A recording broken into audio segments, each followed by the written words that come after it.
नमस्कार स्टूडेंट्स, आज हम 2D का 21st क्वेश्चन से आगे से शुरू करते हैं। देखिए, न्यूनतम वास्तविक अभिलंबों की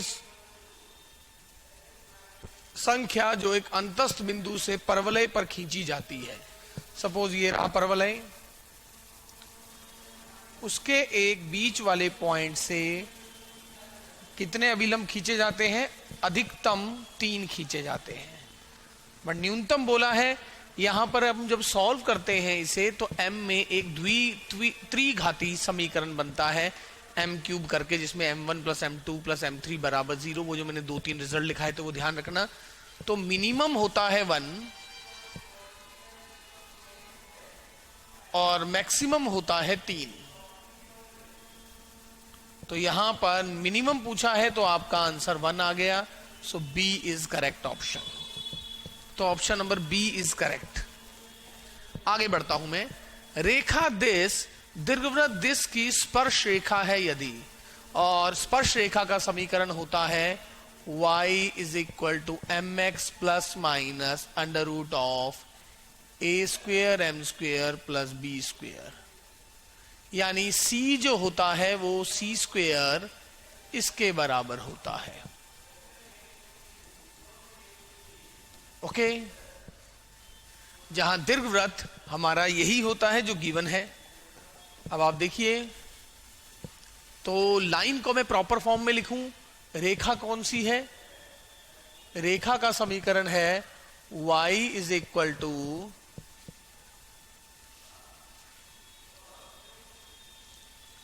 दिस। ओके, रेखा ये रही। अब यहां पर मेरा m जो आ गया वो आ गया माइनस एल बाई एम, और मेरा जो c आ गया माइनस एन बाई एम। और स्पर्श रेखा के लिए जो प्रतिबंध है वो कैसा है?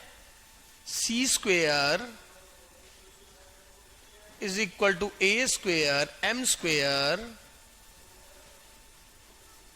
Plus b square.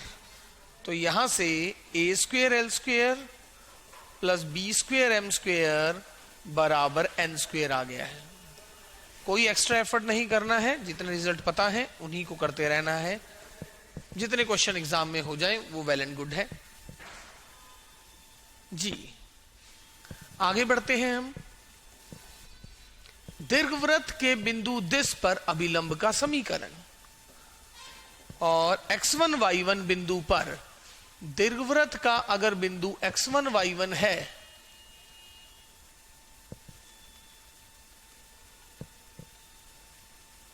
तो इस पर ये स्पर्श रेखा है और ये नॉर्मल है। और आप चाहो तो पहले स्पर्श रेखा निकालें और स्पर्श रेखा के बाद तो x1 y1 पॉइंट, क्योंकि ये पॉइंट की फॉर्म में दिया है तो आपका आंसर क्या आता है? a square x by x1 minus B square y by y1 is equal to a square minus B square. This is my answer. ये है नॉर्मल की इक्वेशन। ये नॉर्मल यानी अभिलंब का समीकरण है x1, y1 पर। अदरवाइज मैं क्या करता? अदरवाइज भी x1 y1 से मैं स्पर्श रेखा का समीकरण निकालता और उसके बाद उसका स्लोप निकालता, उसे उल्टा करता, उसका नेगेटिव, और बाद में नॉर्मल की इक्वेशन निकाल लेता। अब यहां पॉइंट है a cos phi b sin phi. तो a cos फाई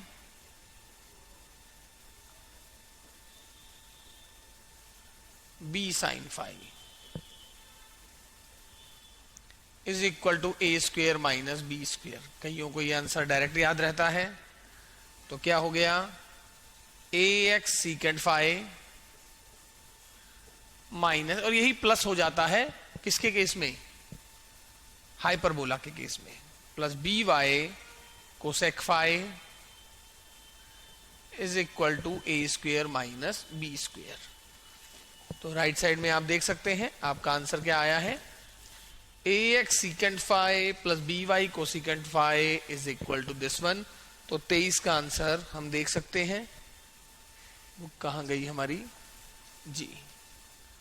23 का आंसर इन्होंने क्या लगाया है, इन्होंने बी लगाया है। 23 का बी लगाया है, अच्छा माइनस ही तो है, ठीक है। 23 का बी लगाया है तो जी आप देख पा रहे हैं ये रहा, सॉरी। तो आपका जो आंसर है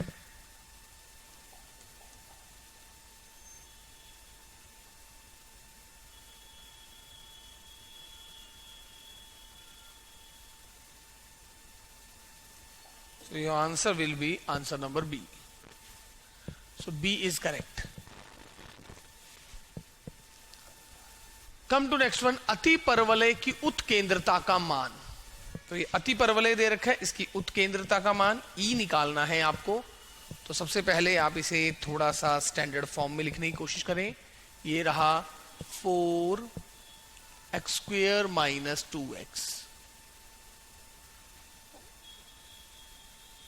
प्लस 1, यानी 4 आपने जोड़ दिया है, और बाहर भी आप 4 दोनों साइड 4 जोड़ देंगे। तो ये आ गया है x माइनस 1 का होल स्क्वायर, 36 से डिवाइड किया इज इक्वल टू 1। तो यहां पॉजिटिव देखना पड़ता है इररिस्पेक्ट ऑफ पॉजिटिव नेगेटिव। जो वहां पर बड़ा काम करता था यहां पर वो पॉजिटिव काम करता है, बट यहां पर बड़ा ही पॉजिटिव आ गया। बड़ा होता है छोटा होता, हमें तो बस पॉजिटिव साइन देखना था।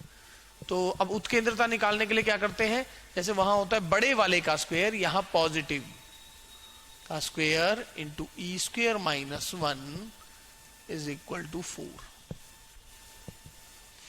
Implies 4/9 is equal to E² minus 1। So E² is equal to 1 plus 4/9. So E² is equal to 13/9. तो E is equal to √13/3। तो 24 का आंसर आ रहा है D। तो आप देख पा रहे हैं 29 का इसका D आंसर आपका आ चुका है। 24 का आंसर आ चुका है D। ये स्टैंडर्ड हाइपरबोला की फॉर्म में मैंने लिख दिया था। तो अगला क्या है, अति परवलय के अक्षों को ही निर्देशीय अक्ष मानकर समीकरण ज्ञात कीजिए जबकि नाभियों की दूरी 16 है। नाभियों की दूरी, नाभि है plus minus AE, minus AE और ये AE। नाभियों की दूरी 16 है तथा E का मान √2 है। 2AE is 16 and E is √2। So A क्या आ गया है 16/2√2। So 8 को 4√2 आ गया है आपका आंसर। तो ऐसा आ गया है A तो आ गया है 4√2। ओके 4√2। ऑप्शन कह रहे हैं कि शायद सभी के सभी नीचे सेम ही है, तो x² बाय ये 4√2 का स्क्वायर 32। बट अब इन दोनों में से, और मैंने जो माना है वो ये माना है, इसका मतलब है इसको पॉजिटिव माना है, x² वाले को पॉजिटिव माना है। तो 25वें का A आंसर होना चाहिए।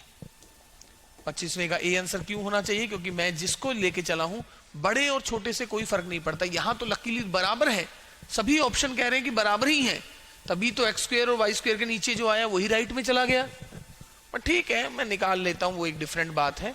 बट यहां पर ये लेने का मतलब ये x एक्सिस वाला पॉजिटिव था जी। तो अब क्या है, तो यहां पर बड़े वाले का मतलब पॉजिटिव वाले का square into E² minus 1 is equal to B²। So B is again 32। So B square भी 32, तो आपका आंसर आया X square by A square minus Y square by B square is equal to 1. So A is your correct answer. तो आप देख पा रहे होंगे. अगले प्रश्न की तरफ मैं बढ़ता हूं. अगला प्रश्न कहता है रेखाओं दिस तथा दिस के प्रतिच्छेद बिंदु, इन दोनों का सबसे पहले हमें प्रतिच्छेदन बिंदु निकालना है. दो लाइनों का प्रतिच्छेदन बिंदु निकालना है एवं मूल बिंदु से गुजरने वाली रेखा. एक तो मूल बिंदु से गुजर रही है. सर देखिए मूल बिंदु से तो चारों गुजर रही है और इन दोनों के प्रतिच्छेदन से गुजर रही है. इन दोनों के प्रतिच्छेदन से गुजरने वाले, अगर इन दोनों का प्रतिच्छेदन निकल जाए फिर तो बस पुट करके देख लेना आखिर प्रतिच्छेदन कौन सा है, कौन सा पॉइंट है प्रतिच्छेदन को सेटिस्फाई करने वाला. इतने में अपना काम हो जाता है. तो अदरवाइज अगर मैं लिखता हूं L1 प्लस लेमडा L2 बराबर 0, इसका मतलब ये वो सभी रेखाएं आ गई जो L1 और L2 के प्रतिच्छेदन से गुजरे. उन प्रतिच्छेदनों से गुजरने वाली आपको वो रेखा चाहिए जो आगे जाके मूल बिंदु से भी गुजरे. तो x by A plus Y by B minus 1 plus lambda time x by B plus Y by A minus 1. ये वो सभी रेखाएं आ चुकी है जो इन दोनों रेखाओं के प्रतिच्छेदन से गुजरे. अब अकॉर्डिंग टू क्वेश्चन मेरी जो लाइन है वो 0 0 से भी गुजर रही है. So lambda equal to minus 1. तो लेमडा इक्वल टू माइनस 1 तो मेरी लाइन क्या आ गई,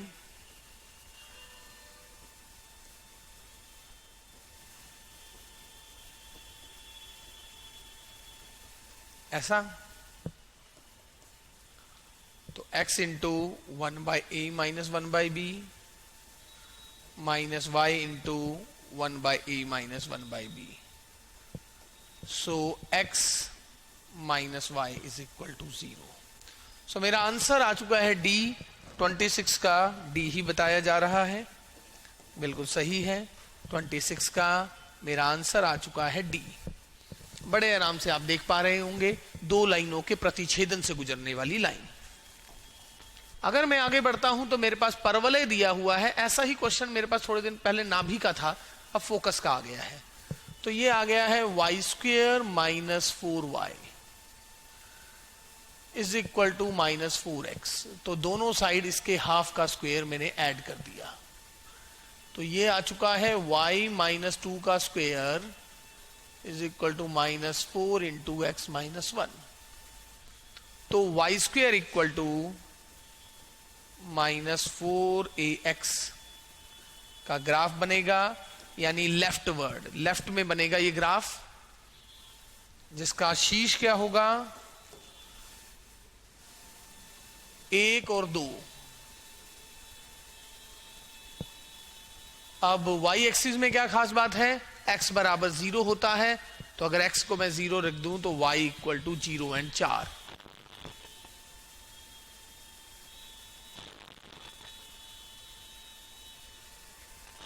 ऐसा. अब इसकी नाभि निकालनी है.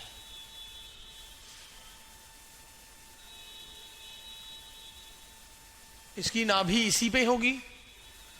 1,2 तो नहीं है, 2,1 भी नहीं है, 0,2 जरूर हो सकती है, 2,0 भी नहीं हो सकती है. तो 0,2 बिना सॉल्व किए आप देख सकते हो. 0,2 27 का ये बता रहे हैं C. बिल्कुल 0,2 ही इसकी नाभि हो सकती है. फिर भी अगर मैं सॉल्व करना चाहता तो इसकी नाभि क्या होती है. अब मेरे पास ये आ चुका है. तो इस लाइन की अगर ये इस टाइप का पैराबोला है तो मैं इसे तो ऐसा पैराबोला मानता हूं स्टैंडर्ड फॉर्म में.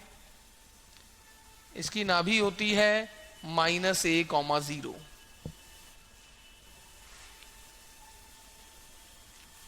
-a,0 के अकॉर्डिंग इसकी नाभि क्या हो जाएगी. तो a is 1. a is 1. a is 1. तो आप देख सकते हो कंपैरिजन y स्क्वायर बराबर -4ax से, तो a 1 आ गया. तो नाभि क्या है, x बराबर -a, y बराबर 0. तो x क्या हो गया,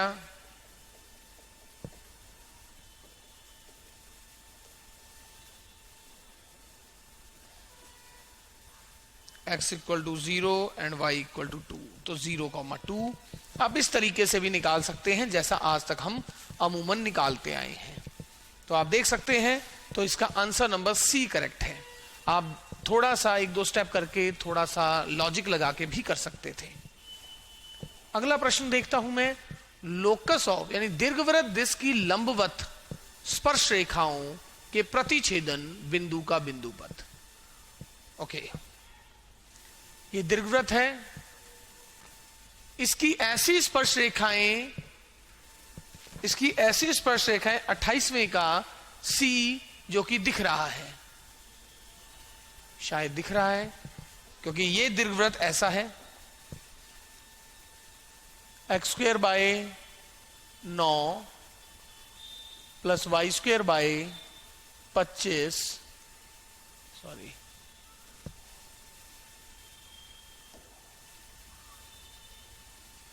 y² by 16 is equal to 1।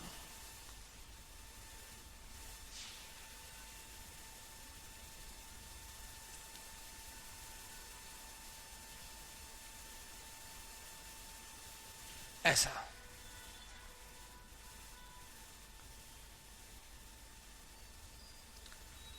तो अब इसकी स्पर्श रेखाओं का, लंबवत स्पर्श रेखाओं का बिंदुपथ, और वो क्या होता है, यही होता है नियामक वृत्त। नियामक वृत्त क्या होता है, कोई भी आपको वक्र दिया जाता है, उस वक्र की स्पर्श रेखाओं के प्रतिछेदन बिंदु का बिंदुपथ, और वो क्या होता है, इसका x² plus y² is equal to a² plus b²। ये बाय डेफिनेशन है, डेफिनेशन परिभाषा है केवल। आप परिभाषा देख लीजिए डायरेक्टर सर्कल की, डायरेक्टर सर्कल यानी नियामक वृत्त, और वो क्या कहता है, ऐसी रेखाओं के प्रतिछेदन बिंदुओं का बिंदुपथ जिनके बीच में 90 डिग्री का एंगल है। और ये वही तो बोला है, आपको उन बिंदुओं का बिंदुपथ निकालना है जो दीर्घवृत्त की स्पर्श रेखाएं जहां पर 90 डिग्री पे काटती है। तो दीर्घवृत्त की वो स्पर्श रेखाएं ली गई है जो 90 डिग्री पे काटे, उनके प्रतिछेदन बिंदुओं का बिंदुपथ, मतलब जहां जहां वो प्रतिछेद करती है, तो वो आ जाएगा x² plus y² is equal to 9 plus 16 यानी 25। और आप देख पा रहे हैं ये तो क्लियरली हमारे पास परिभाषा से ही आ जाता है। आगे बढ़ता हूं मैं, line this is tangent line to the hyperbola. Line this is tangent line to the hyperbola. और आप देख सकते हैं अभी थोड़ी देर पहले आपने एलिप्स का क्वेश्चन किया था। लाइन दिस इज, बस प्लस की जगह माइनस आ गया था, अभी भी बिल्कुल वही काम होगा। तो यहां पर आपका फॉर्मूला क्या हो जाता है, a² m² माइनस b², क्योंकि वहां पर प्लस b² की जगह नेगेटिव b² आ जाता है हाइपरबोला के केस में। तो यहां पर क्या आ जाएगा, a² l² minus b² m²। केवल और केवल आपका जो आंसर है हाइपरबोला के टेंजेंट्स की इक्वेशन क्या हो जाती है, y इज इक्वल टू, सिर्फ प्लस b² को माइनस b² से बदल देना है और आपका कोई काम नहीं है यहां। वन एंड नॉर्मल सारे रिजल्ट हाइपरबोला से, एलिप्स से हाइपरबोला के ऐसे बनते हैं। एक वृत्त दे रखा है, उसका एक सिरा है 3/4, 3,4, इसका सेंटर है 2,3, माइनस हाफ x का गुणांक माइनस हाफ y का गुणांक, और रेडियस क्या है 4 प्लस 9 माइनस 11 यानी √2। तो इसका दूसरा सिरा पूछा है, दूसरा सिरा पूछा है। अब जो भी दूसरा सिरा होगा उसका मिड पॉइंट 2,3 होने वाला है, ठीक है ना। अब 2,3 होने वाला है तो मिड पॉइंट आने वाला है, तो यहां तो आएगा 1, तभी इनका मिड पॉइंट 2 होगा, तो 1 वाले ये दोनों रहे, और दूसरा ये आना चाहिए 2, ताकि मिड पॉइंट 1,2, यानी सी मेरा आंसर होने वाला है।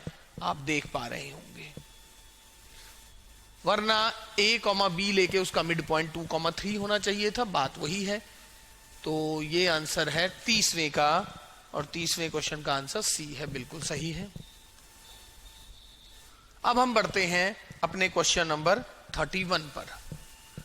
31 है x is equal to, basically जब इसे किया जाता है cos t sin t दिख रहा है, तो x बटा 2 बराबर cos t plus sin t,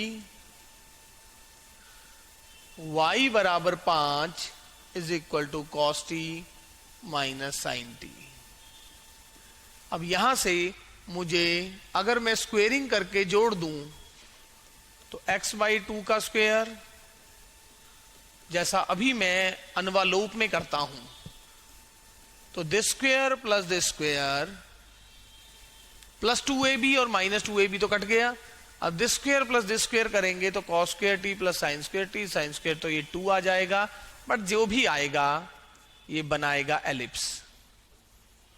इससे मुझे कोई मतलब नहीं कि ये क्या बनाएगा, क्या वैल्यू आ रही है, ये बना रहा है एलिप्स।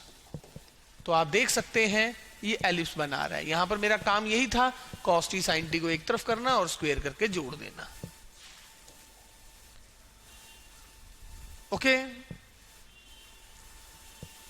ये रिजल्ट तो मैं बार बार करता आया हूं, आप देख सकते हैं इस रिजल्ट को स्टूडेंट्स।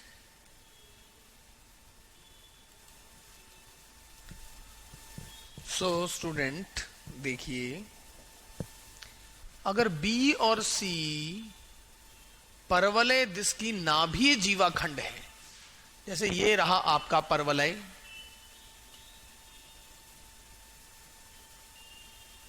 नाभीय जीवा के खंड है B और C, और ये गुजरता कहां से है, नाभि से। तो हमें रिजल्ट पता है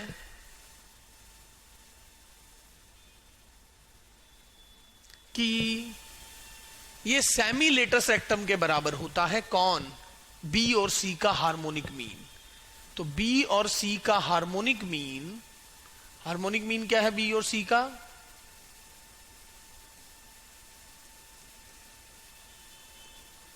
और इसका सेमी लेटस रेक्टम क्या है A। तो सेमी लेटस रेक्टम क्या हुआ, A बटा 2। तो ये आएगा मेरा आंसर। तो अगर मैं इसका लघुत्तम ले लूं तो 2BC upon B plus C is equal to A बटा 2। तो क्या आया, A is equal to 4BC upon B plus C। ये रिजल्ट में, ये वही रिजल्ट है जो मैंने बार बार कह रहा हूं, इंपॉर्टेंट रिजल्ट्स की कैटेगरी में है ये रिजल्ट, जो हमने बार बार बोला है आपको कि जो रिजल्ट्स इंपॉर्टेंट हैं ये उन्हीं में है। तो ये मेरा डी आंसर आ रहा है। मैं आगे बढ़ता हूं। प्रश्न नंबर, परवलय दिश के बिंदु T1 तथा T2 पर खींचे गए अभिलंब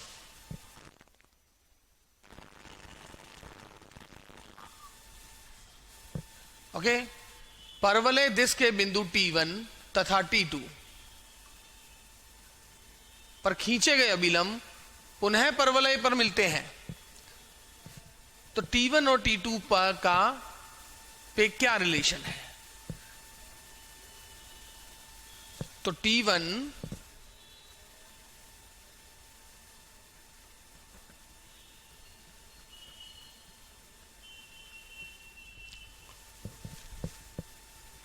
परवलय दिश के बिंदु खींचे गए। अच्छा, क्वेश्चन ये कह रहा है, मैं तभी सोचूं कि ये क्या है। अगर देखो T1 पर जो नॉर्मल खींचा जाता है, ये दोबारा जिस पॉइंट पे मिलता है वो T2 है, तब तो रिलेशन ऐसा होता है। अगर T1 और T2 पर जो अभिलंब खींचा जाता है, मान लो ये रहा T1, इस पर जो अभिलंब खींचा गया, ये रहा T2, इस पर जो अभिलंब खींचा गया, ये सेम पॉइंट पर मिलता है, तो T1 और T2 में ऐसा रिलेशन है। B, T1 T2 is equal to 2, 33 question का आंसर जो कि बी है। आगे देखें,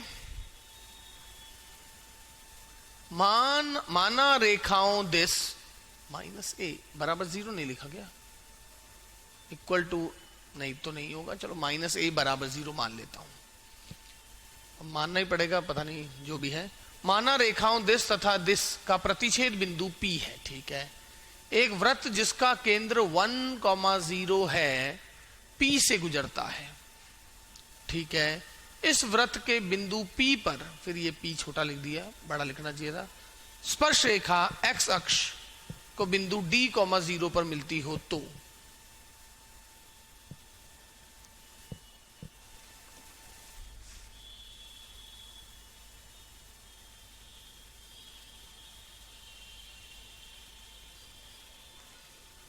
क्वेश्चन देखिए क्या कह रहा है, इन दोनों रेखाओं का प्रतिच्छेदन बिंदु P है। तो पहले तो ये दोनों लाइंस जो हैं वो आपस में परपेंडिकुलर हैं, दो परपेंडिकुलर लाइन है। ये दोनों लाइन का जो इंटरसेक्शन है वृत्त उससे गुजरता है, तो वृत्त वैसे मेरे पास ऐसा है, x-1 का स्क्वायर प्लस y स्क्वायर बराबर r स्क्वायर। अब जैसे ही एक कंडीशन और आएगी, यहां से वृत्त की एग्जैक्ट इक्वेशन पता लग जाएगी। और पॉइंट ऑफ इंटरसेक्शन क्या है, एक तो है ax plus by is equal to a, bx minus ay is equal to minus b। क्या किया जाए, इसे b से मल्टीप्लाई कर दिया जाए, इसे a से, b से इसे और a से इसे, या चलो इसे a से, इसे b से, इसे a से, इसे b से।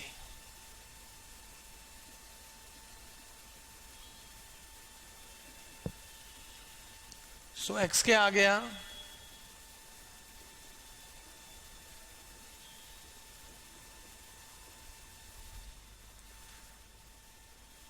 होपफुली ऐसा ही है, x ये आ गया, और y क्या आया है,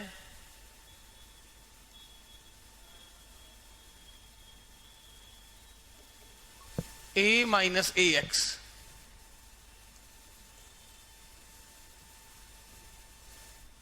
ax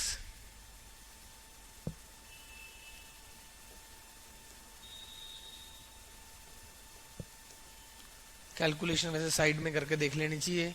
तो ये क्या आएगा, a into A square plus B square minus a into A square minus B square, a cube से a क्यूब गया, तो ये कितना आ गया, A B square plus 2ab square.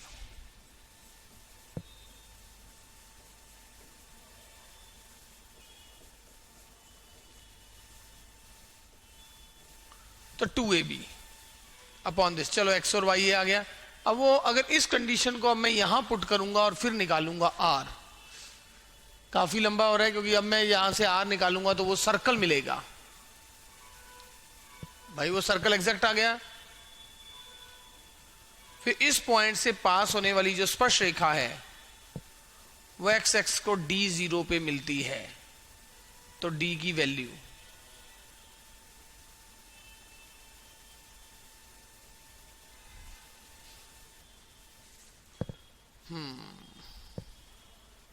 तो ये तो लेंथी होने वाला है क्वेश्चन।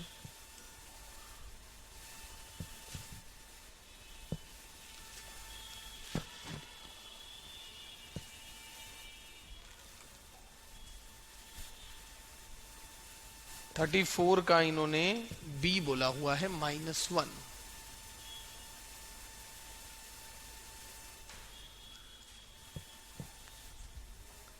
एक काम कर सकते हैं सर, देखो a और b आपने कुछ भी लिया है, कोई फर्क ही नहीं पड़ रहा है, मैं आंसर अलग कर दूं, ऐसा लिख दूं a और b।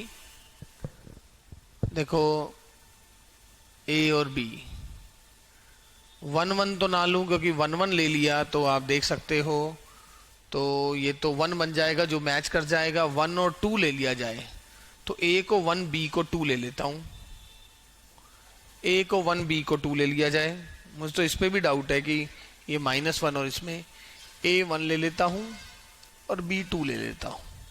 तो लाइन बन गई x + 2y = 1 bx - ay = -b। जी, अब थोड़ा सा कैलकुलेशन अच्छी लग रही है। ए और बी के चक्कर में ज्यादा मत पड़ना। आप समझ रहे हो, जहां ए और बी का बहुत इफेक्ट ही नहीं पड़ रहा ऑप्शन देख के, क्योंकि अगले पेज में था इसलिए मेरे दिमाग में सीधा ऑप्शन स्ट्राइक नहीं किया। तो अब क्या है, नीचे वाले को 2 से मल्टीप्लाई कर दो और जोड़ दो। जरा देखें, 1 और 2 रखें तो 1 - 4 = -3/5। तो x आ गया -3/5। और y क्या आएगा, x -3/5 है तो 1 + 3/5 8/5 4/5। तो 4/5 ठीक है। x और y ये आ गया। अब अगर इस पॉइंट को यहां पुट कर दें तो सर्कल क्या आ जाएगा, x - 1 तो -3/5 और -1 -8/5 का स्क्वायर y²। r² आ गया 80/25। 80/25 को सॉल्व करें,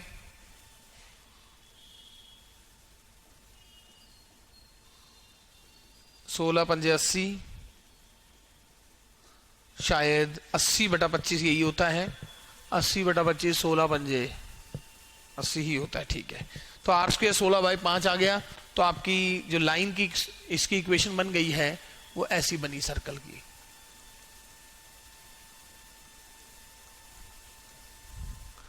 अब -3/5 और 4/5 इसके ऊपर कोई पॉइंट है, सेंटर 1 0,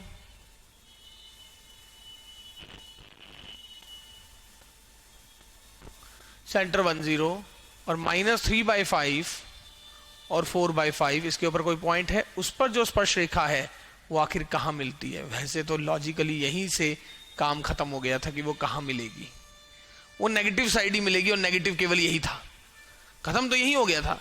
फिर भी स्पर्श रेखा देख लेते हैं, -3/5 और 4/5 पे क्वेश्चन यही खत्म हो चुका था कि आंसर होगा तो इनमें से तो यही होगा, क्योंकि और कोई नेगेटिव आ ही नहीं रहा है डी के लिए पॉइंट।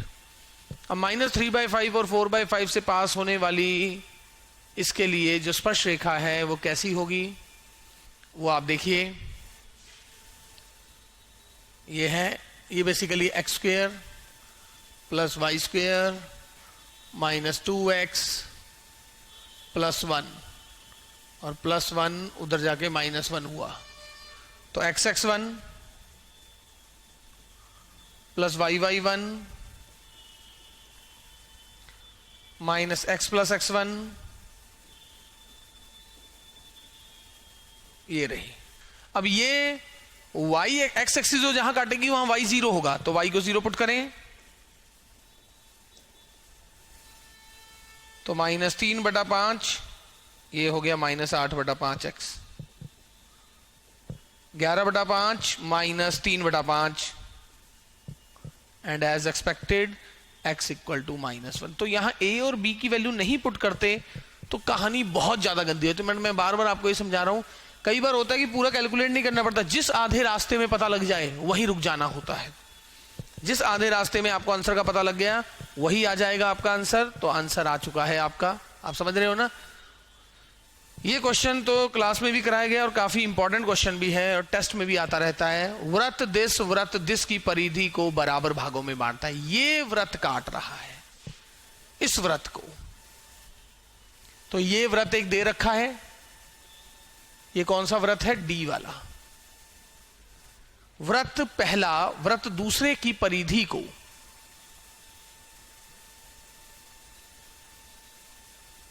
बराबर भागों में बांटता है।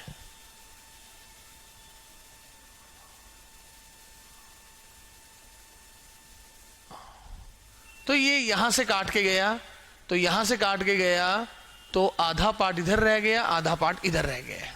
ओके, C प्लस D बताना है।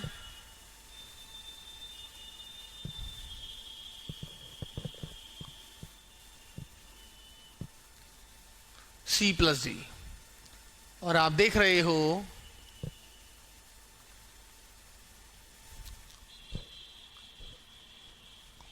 ये लाइन कहां से जा रही है?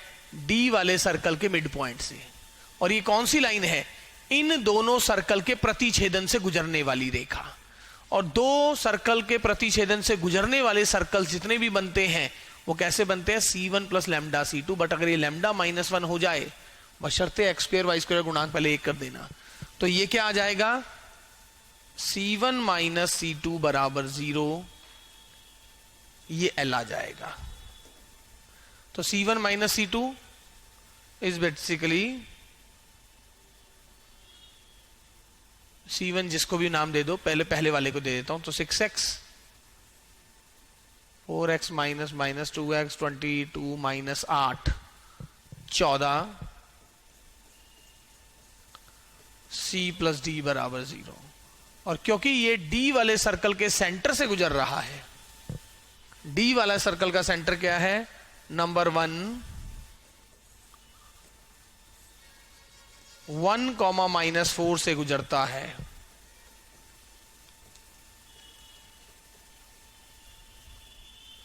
तो 1, -4 क्या हुआ?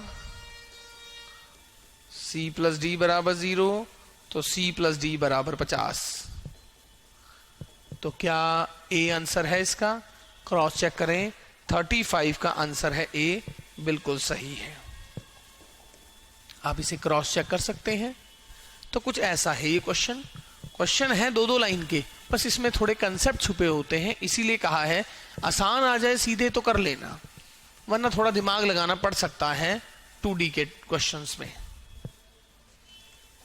कई बार ऐसा हो जाता है, तो आपको ये जरूर देखना पड़ेगा। 0AB एक x एक्सिस के ऊपर पॉइंट है, एक y एक्सिस के ऊपर पॉइंट है।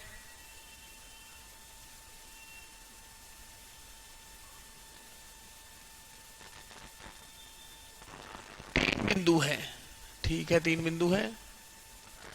यदि P पर चलित बिंदु इस प्रकार है कि ट्रायंगल POB का क्षेत्रफल सदैव ट्रायंगल POA के क्षेत्रफल से 2 गुना है। POA, P ऐसा बिंदु है कि POB area of triangle POB का क्षेत्रफल सदैव ट्रायंगल POA से 2 गुना है। तो P बताना है, तो P का बिंदु पथ बताना है। P मान लिया H, K, तो O और B, तो देखिए POB की बात करें तो POB के एरिया की बात करें, हाफ। 0 अच्छी बात है क्योंकि O मेरे पास दे रखा है, P दे रखा है XY, B दे रखा है 0 4 0 0।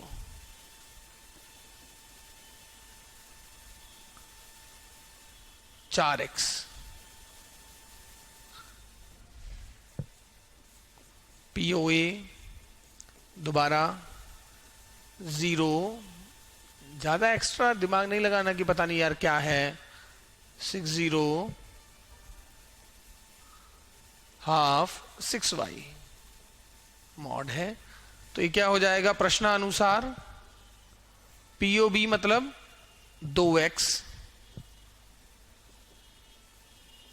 3y। ओके, अब ऐसा है तो यहां से क्या आ जाएगा? 2 से 2 भी कट जाएगा, x² is equal to 9y²। तो ए आंसर आ रहा है 36वें क्वेश्चन का, बिल्कुल सही है। देखिए बिल्कुल इजी था, बस इनिशिएट करना लिखा हुआ है। जो लिखा हुआ था उसे इनिशिएट करना है। तभी कह रहा हूँ 2D में टाइम लगता है, कभी कभी क्वेश्चन पढ़ने में लग जाता है थोड़ा समय, तो क्वेश्चन आराम से 50% 60% हो जाते हैं। बट अगर आप ये सोच के चलोगे 150 होगा तो प्रेशर आएगा, प्रेशर नहीं लेना है, पहले ही मान के चलो कि हाँ भाई 60%, क्योंकि मैं इस बार की बात कर रहा हूँ जो अभी एग्जाम आने वाला है।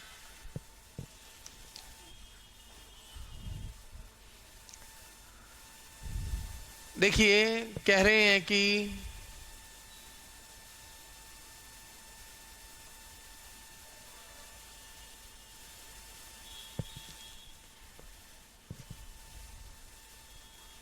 Equation of sides of the triangle are, ये दोनों ट्रायंगल, ये दोनों परपेंडिकुलर है,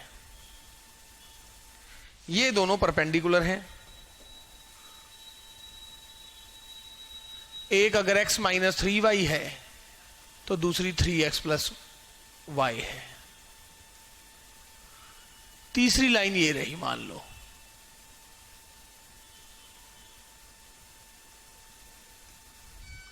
ये 3 साइडें हैं ट्राइंगल की, straight line passes through it's, तो एक स्ट्रेट लाइन जो इसके भी परपेंडिकुलर है, जो इसके भी परपेंडिकुलर मूल बिंदु से भी गुजर रही है, ये कहां से गुजरेगी बताइए? ये कहां से गुजरेगी? ये गुजरेगी लंब केंद्र से, यानी ऑर्थो सेंटर से।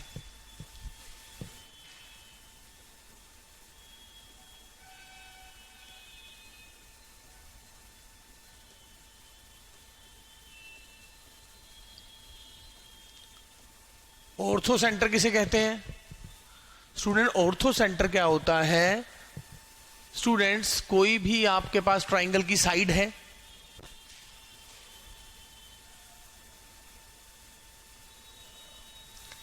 शीर्ष से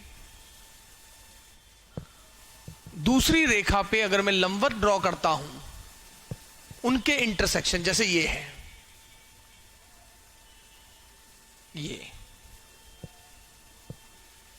ये परपेंडिकुलर, ऐसे यहां से जो मैं परपेंडिकुलर ड्रॉ कर रहा हूं, इनका इंटरसेक्शन होता है ऑर्थो सेंटर, यानी अब ये देखिए, ये एक शीर्ष है, इस शीर्ष से दूसरी लाइन पे मैंने लंबवत ड्रॉ किया, ये एक शीर्ष है, इस शीर्ष से इस पे लंबवत ड्रॉ किया, तो जो 0 0 है ये इस ट्राइंगल का लंब केंद्र है। अब लंब केंद्र की परिभाषा पढ़ें।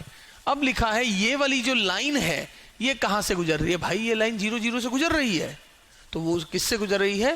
लंब केंद्र से गुजर रही है। केंद्रक तो भाई इस ट्राइंगल के कहीं बीच में होना था। हाँ, ये सब मैच कर जाते अगर ट्राइंगल इक्विलेटरल होते। इन सेंटर और सरकम सेंटर, सरकम सेंटर क्या होता है? इस लाइन पर होता है। ओके जी, आप वो डेफिनेशंस पढ़ें पहले वाली। क्या लिखा है? यदि एक दीर्घवृत्त की लघु अक्ष के सिरों को, एक दीर्घवृत्त है, मान लिया ये रहा दीर्घवृत्त x² y a² वाला, के सिरों को इसकी नाभि से मिलाने वाली रेखाएं, नाभि से मिलाने वाली रेखाएं लंबवत हो, लंबवत हो, तो आखिर इसकी उत्केंद्रता क्या है? ये माइनस, ये पॉइंट हो गया 0, b, ये पॉइंट हो गया माइनस AE, 0, ये पॉइंट हो गया AE, 0। तो प्रश्नानुसार इसको नाम दे देते हैं A, B, C। Slope of AC into slope of BC is equal to -1. What is slope of AC? y2 minus y1 upon x2 minus x1. y2 minus y1 upon x2 minus x1. तो a square e square is equal to b square. Now होता क्या है? Positive वाले का square into E square minus 1 is equal to B square. ऐसा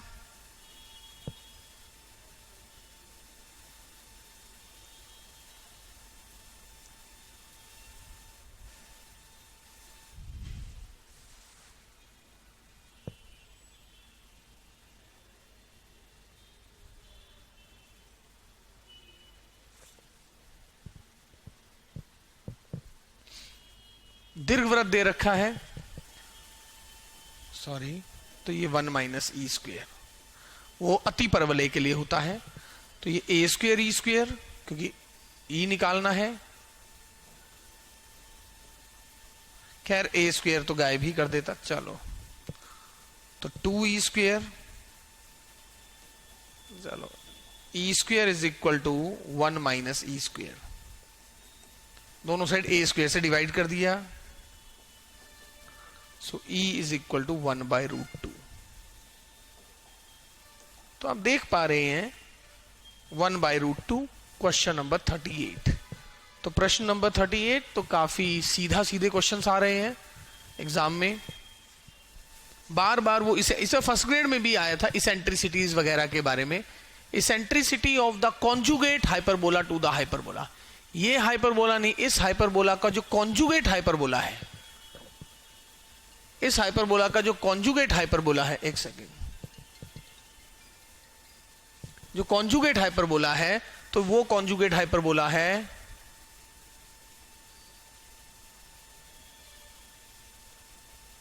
और उनकी eccentricity में ये रिलेशन होता है कॉन्जुगेट हाइपरबोला की।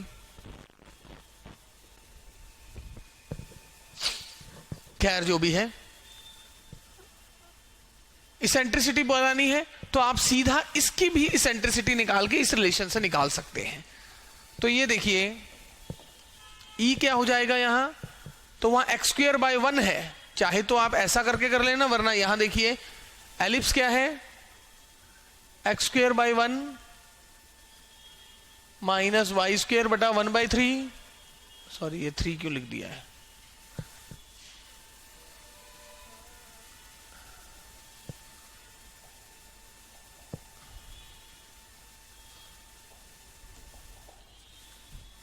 नीचे नहीं आएगा ऊपर ही आएगा, ये ऐसा इज इक्वल टू 1। तो इसेंट्रिसिटी क्या होगा, A square E square minus 1 is equal to B square, तो E square minus 1 is equal to 1/3, E square is equal to 4/3। Now 1 upon E square, 1 upon E dash square, 1 upon e dash square, 1 minus 3/4 is 1/4, तो e dash is equal to 2, e dash is equal to question number 39 का A answer बिल्कुल सही, आप इस relation से भी निकाल सकते हैं। और अगर आप दूसरा मेथड अपनाना चाह रहे हैं कि सर मैंने तो ये वाली एलिप्स लिख दिया था, minus X square Y square by 1/3, तो ये आ गया B square E square minus 1, ऐसा। So 3 + 1 E square E equal to 2। तो आप चाहते तो ऐसे भी कर लेते, जैसे आपकी इच्छा थी आप वैसे कर सकते थे।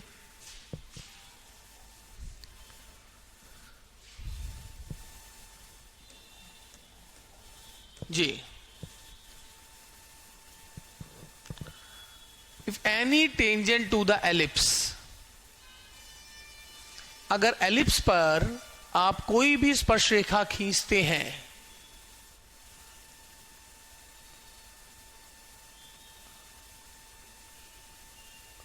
वो अक्षों पर बराबर लंबाई L के अंतःखंड काटे, ये भी L है और ये भी L है, तो L किसके बराबर होगा? तो आपको पता है एलिप्स के ऊपर कोई भी बिंदु होता है A cos theta comma B sin theta, तो A sin theta comma B sin theta से गुजरने वाली स्पर्श रेखा का आप इक्वेशन भी निकाल सकते हैं। तो क्या हो जाएगा, x(x1)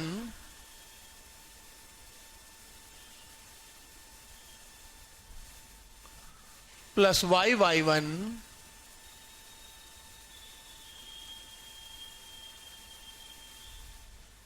ओके, ऐसा।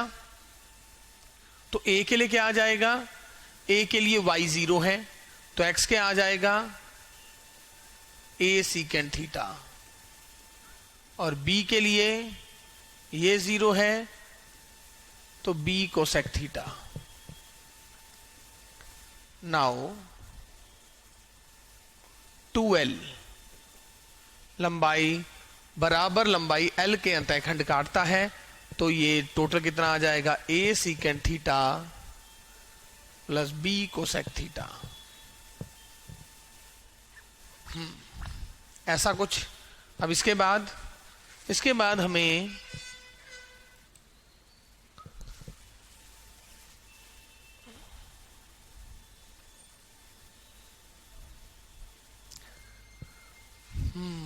तो ऐसा है। अच्छा स्टूडेंट, एक चीज देखिए, अभी तक हम स्ट्रेट लाइन में भी पढ़ते आए हैं कि अक्षों की लंबाई ये l है तो ये पॉइंट l, 0 भी है और ये पॉइंट 0, l भी है।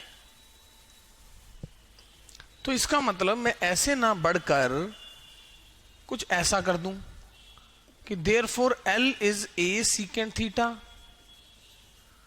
and l is b cosec theta. So that means cos theta is equal to a by l and sin theta is b by l.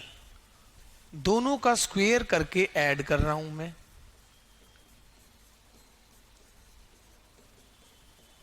So l is equal to under root of a square plus b square.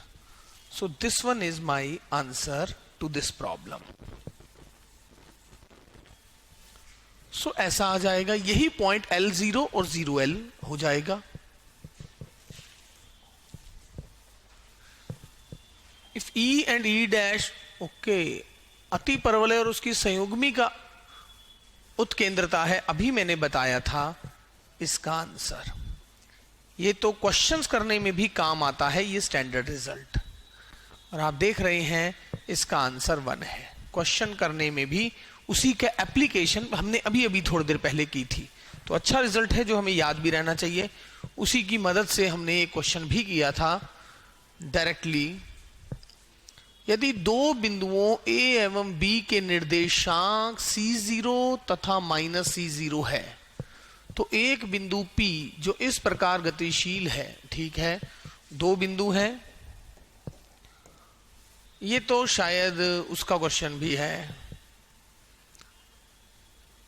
A एवं B के निर्देशांक ऐसे हैं, इस प्रकार गतिशील है कि ये पाइथागोरस थ्योरम को होल्ड करता नजर आ रहा है। -C0 और C0, एक बिंदु P इस प्रकार गतिशील है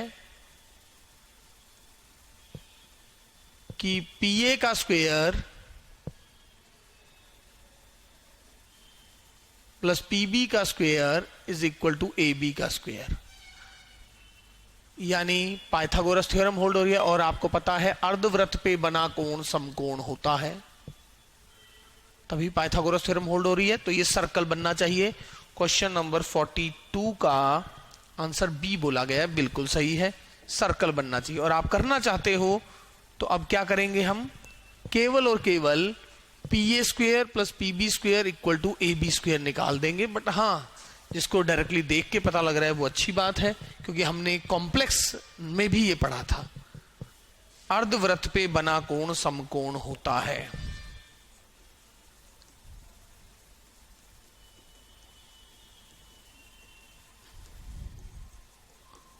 कोण समकोण होता है। आगे बढ़ते हैं। एक रेखा बिंदु दिश से गुजरती है, अक्षों से लैम्डा क्षेत्र परिबद्ध करती है, ठीक है। रेखा द्वारा अक्षों पर काटे गए अतःखंड जिस समीकरण के दो मूल हैं वह है। कुछ ऐसा है कि एक रेखा है जो 2-2 से गुजरती है, मान लो ये पॉइंट है 2-2। रेखा द्वारा अक्षों पर काटे गए अंतःखंड, किस समीकरण के दो मूल हैं? मान लो ये है अल्फा कॉमा 0, ये 0 कॉमा बीटा। लैम्डा इसका क्षेत्र है, तो लैम्डा क्षेत्र एक तो ये बता रखा है, एक कंडीशन बोल रखी है अल्फा 0 और 0 बीटा।